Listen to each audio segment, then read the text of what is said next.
രാഹുൽ മാങ്കൂട്ടത്തിൽ ഇപ്പോൾ മുൻകൂർ ജാമ്യം തേടി ഹൈക്കോടതിയിലേക്കും എത്തുകയാണ്. സെഷൻസ് കോടതി ഉത്തരവിനെതിരെ ഹൈക്കോടതിയിൽ ഹർജി നൽകാനാണ് ഇപ്പോൾ രാഹുലിന്റെ ഭാഗത്തു നിന്നും നീക്കങ്ങൾ നടക്കുന്നത്.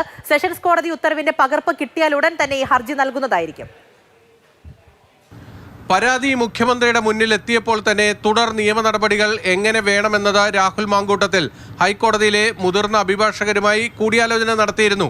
ആദ്യം സെഷൻസ് കോടതിയിലേക്ക് പോകാനുള്ള നിർദ്ദേശവും വന്നത് അവിടെ നിന്നാണ്. സെഷൻസ് കോടതിയിൽ ജാമ്യം കിട്ടിയില്ല എങ്കിൽ ഹൈക്കോടതിയിലേക്ക് വരാമെന്ന തീരുമാനവും ഉണ്ടായിരുന്നു. അതുകൊണ്ട് തന്നെ സെഷൻസ് കോടതി മുൻകൂർ ജാമ്യം തള്ളിക്കൊണ്ടുള്ള ആ ഉത്തരവിന്റെ സർട്ടിഫൈഡ് കോപ്പിക്കായിട്ടാണ് ഹൈക്കോടതിയിലെ അഭിഭാഷകർ കാത്തിരിക്കുന്നത്. ആ ഉത്തരവിന്റെ പകർപ്പ് കിട്ടിയാലുടൻ ഹൈക്കോടതിയെ സമീപിക്കും. നാളെ വെള്ളിയാഴ്ചയാണ്.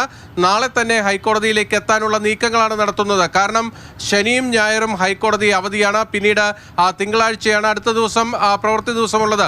ചൊവ്വാഴ്ച തെരഞ്ഞെടുപ്പുമായി ബന്ധപ്പെട്ട് കോടതി അവധിയായിരിക്കും. അതുകൊണ്ട് ആ അവധി ദിവസങ്ങൾ ഒഴിവാക്കി നാളെ തന്നെ ഈ ഹർജി കോടതിയുടെ മുന്നിലേക്ക് എത്തിക്കുക എന്നതാണ് അടിയന്തരമായി ആലോചിക്കുന്നത്. അവിടെയെല്ലാം ഏറ്റവും പ്രധാനപ്പെട്ട കാര്യമെന്നത് ഇതിനിടയിൽ രാഹുൽ മാങ്കൂട്ടത്തിൽ പോലീസിന്റെ പിടിയിലാകാനും പാടില്ല, കീഴടങ്ങാനും പാടില്ല. അങ്ങനെ വന്നാൽ പിന്നീട് ഈ മുൻകൂർ ജാമ്യ ഹർജിക്ക് യാതൊരുവിധ പ്രസക്തിയുമില്ല.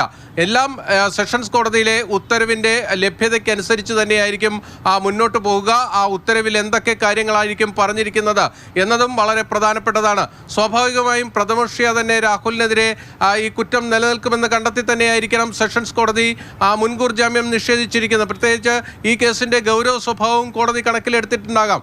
അപ്പോൾ ആ ജാമ്യ ഹർജിയിൽ കോടതി പറയുന്ന കാര്യങ്ങളെയൊക്കെ തന്നെ ഹൈക്കോടതിയിൽ ഡിഫെൻഡ് ചെയ്യേണ്ടതുണ്ട്. അപ്പോൾ അത്തരത്തിൽ വേണം മുൻകൂർ ജാമ്യ ഹർജി ഷെയ്പ്പ് ചെയ്തെടുക്കാനും. അപ്പോൾ ആ കാര്യങ്ങൾക്കെല്ലാം വേണ്ടത് ഈ ഉത്തരവിന്റെ പകർപ്പാണ്. അതിനുവേണ്ടിയാണ് ഹൈക്കോടതിയിലെ മുതിർന്ന അഭിഭാഷകരടക്കം കാത്തിരിക്കുകയും ചെയ്യുന്നത്.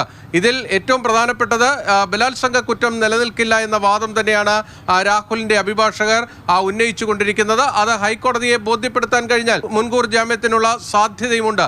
ആ വഴിക്ക് തന്നെയുള്ള ചിന്തയാണ് ഇപ്പോൾ രാഹുൽ മാങ്കൂട്ടത്തിന്റെ അഭിഭാഷകരുടെ ഭാഗത്ത് നിന്ന് നടന്നുകൊണ്ടിരിക്കുന്നത്. കൊച്ചിയിൽ നിന്നും ബിനിൽ, മാതൃഭൂമി ന്യൂസ്.